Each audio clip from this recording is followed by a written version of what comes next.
no, all these failures, success, these are all misconceptions of the mind, you know. So one who is realize, karmaneva adhikaraste, we hear so many times that you have the right to do the duty, but you don't have the right to enjoy the results.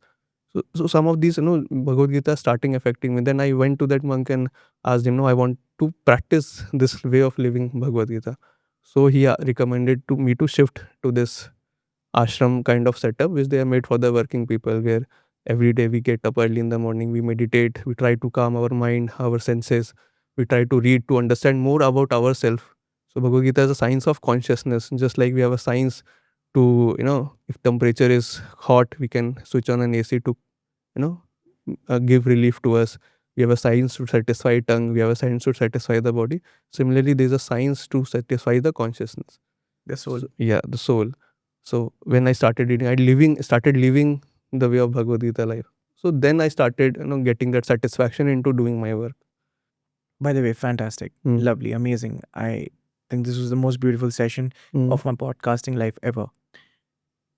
What were your biggest 3 learnings while you were going through all this, experiencing all this, facing rejections on an everyday basis, seeking answers, conquering quests and learning every day? 3 ऐसी कौन सी खूब चीज़ें थी जो आपको लगा कि एक एंटरप्रेन्योर में, एक फाउंडर में, एक स्टार्टअप क्रिएटर में, एक ड्रीमर में होनी ही चाहिए? See, first thing is, as we discussed, our purpose should be very much clear. If the why is clear, what and how will come over time. And the problem with answering why is the most difficult part. It is never entirely clear. It is a spiritual journey which over time becomes more and more clear. So faith. Yeah. So that is why first we should always start from why. Why I'm doing this. Because if why is clear, then success and failures are not going to matter. Okay. So that is why I think some of the most driven entrepreneurs I've seen, their why is very clear. Second thing is, which 3 things you have to keep in your pocket.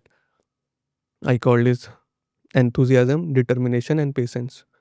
So these 3 things you have to keep it in your pocket every day. Enthusiasm, determination, and patience. So all good things takes time. Nothing happens in a day. Nothing. It takes a lot of hard work. It takes a lot of patience. But even after repeated failures, you should have the enthusiasm to get up again every day and fail again. So and many times people lose in that process because their why is not clear. So everything is emanating from why. First why, then enthusiasm, patience, determination. And lastly? And last, I think, which I already discussed, that till we run behind, pleasure of the body, pleasure of the senses, it is not going to satisfy you, no matter, how strongly. So you have to work on your consciousness. We are, how do we satisfy the soul? And it will always come to service. So what I realized, actually, if I keep making, it's not about the engines we make, it's not about combustion, it's not about, it is the value, it is a service it is going to provide to the nation, right? Yeah, the bigger purpose. The bigger purpose. For me, Manastu is an instrument for that. When we see new engineers coming in, not knowing anything, when they grow to be able to present their work to ISRO scientists, talk on the same level as they are talking. Understanding. So that is service. That gives satisfaction, and not exactly the parts of metals. One day this technology will outdate, right?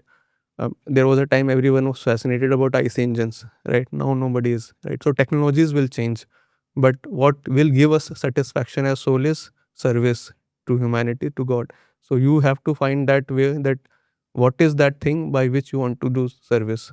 And only one thing you will take away from this word is, your credit for doing that service. All other things will remain back here, it is, as it is, your wealth, your family, or everything.